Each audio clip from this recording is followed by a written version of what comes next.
अक्सर हमको देखने को मिलता है कि दान देने की प्रक्रिया में जो दान देते हैं वो याचक के अनुसार दान नहीं दे पाते हैं, क्योंकि जो दान देने की प्रक्रिया वो समझते हैं क्या कि मेरे पास जो वस्तु अनावश्यक है हम उसी को दे देते हैं, और अक्सर यही देखने को भी मिल जाता है। और दान देने की बात जब आती है तो दान देने में कर्ण की कहानी उसमें शामिल नहीं हो तो कहानी पूरा हो ही नहीं सकती है। हालांकि ये कर्ण की ही कहानी है, लेकिन ये कर्ण की कहानी में जो दानवीर जो अपना कवच कुंडल इंद्र भगवान को दिए थे, ये वो कहानी तो नहीं है, लेकिन उससे पहले की है और कर्ण की ही है। ये कहानी चलती है कि हस्तिनापुर का जब विभाजन हुआ था, तो हस्तिनापुर जब विभाजन हुआ था तो पांडव के हाथ जो इंद्रप्रस्थ मिला था, उनके हिस्से में इंद्रप्रस्थ आया था। इंद्रप्रस्थ में पांचों पांडव अपना वहाँ पर साम्राज्य स्थापित किए, और जो युधिष्ठिर थे जो सबसे पांडव में बड़े थे, उन्होंने एक राजसूय यज्ञ किया। उस राजसूय यज्ञ के बाद उनका जो साम्राज्य में जो ये स्थापित हुआ कि यहाँ पर एक युधिष्ठिर जो है राजा बने हुए हैं और वो बहुत दान करते हैं, और उनके दान की चर्चा स्वर्ग लोक तक पहुँच गई। स्वर्ग लोक में जब ये दान की चर्चा युधिष्ठिर की पहुँची तो स्वर्ग लोक में ये प्रमाणित करने के लिए कि सबसे बड़ा दानवीर है कौन, उसको जांचने के लिए स्वर्ग से धरती पर भेष बदलकर देवता उतर गए, साधु महात्मा का रूप लिए। साधु महात्मा का रूप लेकर युधिष्ठिर के दरबार में गए, यानी कि इंद्रप्रस्थ में गए। युधिष्ठिर महाराज, मुझे एक यज्ञ करनी है और यज्ञ के लिए बहुत सारा चंदन की लकड़ी की आवश्यकता है, और बहुत बारिश होने की वजह से बहुत समय से बारिश हो रही है, इसके वजह से चंदन की लकड़ी मिल नहीं पा रही है, इसलिए आपके राज दरबार में मुझे आना पड़ा। ये साधु ने कहा था। साधु के इस वचन पर युधिष्ठिर ने कहा, अरे इसमें कौन सी बड़ी बात है, इसमें कौन सी बड़ी बात है, अभी उपलब्ध करा देते हैं। सेना को उन्होंने आदेश किया। सेना जंगल में भागे। जंगल में गए तो सभी जगह वन में जो है गीला पड़ा था, बारिश रुकने का नाम नहीं ले रही थी, चंदन की लकड़ी कहीं सूखी नहीं मिल पाई। सेना ने लौट कर आया और कहा कि महाराज, जंगल में तो कोई चंदन की लकड़ी नहीं मिल पा रही है। तो राजा ने कहा कि ठीक है, एक काम करो, अपने भंडार से राजकोष से दे दो उनको, साधु महात्मा को अपना यज्ञ कर लेंगे। फिर से वही बात, वहाँ से सेनापति आए और बोले कि हजूर, भंडार में तो एक भी चंदन की लकड़ी उपस्थित नहीं है। इस सारी वस्तु स्थिति को वहाँ पर सुदामा जी बैठ के, कृष्ण भगवान वहाँ पे बैठ के देख रहे थे। राजा ने कहा कि महाराज, मैं क्षमा प्रार्थी हूँ, चंदन की लकड़ी तो अभी कहीं उपलब्ध नहीं है, मैं आपको नहीं दे पाऊँगा, नहीं दे सकता हूँ।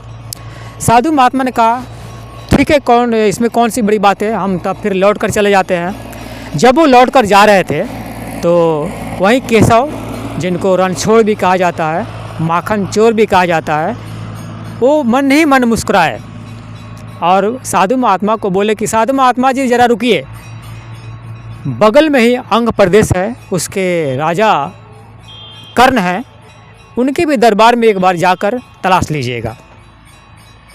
और साधु महात्मा वहाँ से चलने लगे तो युधिष्ठिर को वहाँ पर ये व्यंग लगा कि केशव हमारे सभा में बैठे हैं और ऐसी बात क्यों बोल रहे हैं कि कर्ण के पास चले जाइए साधु महात्मा। युधिष्ठिर ने कहा कि केशव, ये क्या बात हुई, जब कहीं भी चंदन की लकड़ी सूखी नहीं है तो कर्ण कहाँ से दे देंगे। केशव ने मन ही मन मुस्कुराया और कहा कि हाथ कंगन को आर से क्या, चलते हैं, हम भी देखते हैं साधु महाराज के साथ। सभी ने भेष बदला, सभी लोग साधु महात्मा के साथ गए। युधिष्ठिर भी गए, कृष्ण भगवान भी गए, और राज दरबार अंग के जो अंगराज थे वहाँ पे वो अपना राज दरबार में बैठे थे। वहाँ पे साधु महात्मा गए और अपना प्रस्ताव को रखा। कर्ण ने हाथ जोड़कर ये विनती किया कि साधु महात्मा जी, हम तुरंत उपलब्ध कराते हैं, आप थोड़ा धीरज रखिए और बैठिए, आसन ग्रहण कीजिए। फिर से वही आदेश, कर्ण भी आदेश किए सेनापति को। सेनापति फिर से लौट कर आया बोला सभी जगह गीला पड़ा हुआ है, कहीं चंदन की लकड़ी नहीं है। उन्होंने कहा फिर भंडार कोष में जाइए, भंडार कोष से साधु महात्मा को दे दीजिए। भंडार कोष में भी कोई चंदन की लकड़ी नहीं थी। तो कर्ण यहाँ पर मन ही मन अपना सोचे और समझे। यहाँ पर समझिएगा, कर्ण की सोच जहाँ तक जाती है वहाँ तक किसी भी राजा का सोच दान के मामले में नहीं जा सकती है। उन्होंने कहा कि मैं जिस कक्ष में सोता हूँ उस कक्ष में चंदन की लकड़ी की खुशबू आती है। मुझे ऐसा लगता है कि जो मेरा बेड है, मेरा छत है, मेरा जो चौखट का कमाड़ी है वो चंदन का बना हुआ है। और सेनापति को तुरंत आदेश किए और वो चंदन की लकड़ी वहाँ घर को तोड़ा गया, शयन कक्ष को तोड़ा गया, कर्ण जिसमें सोते थे उसको तोड़ दिया गया और चंदन की लकड़ी वहाँ से लाकर प्रस्तुत की गई। साधु महात्मा खुश हुए और आशीर्वाद दिए और वहाँ से चल दिए। तो रास्ते में केशव युधिष्ठिर की तरफ मुस्कुराते हुए बोले कि देखा आपने, मैंने कहा था कि कर्ण के पास कोई भी खाली हाथ लौट ही नहीं सकता है, क्योंकि कर्ण जहाँ तक सोचते हैं वहाँ तक कोई राजा सोच नहीं सकता है, कम से कम दान के मामले में।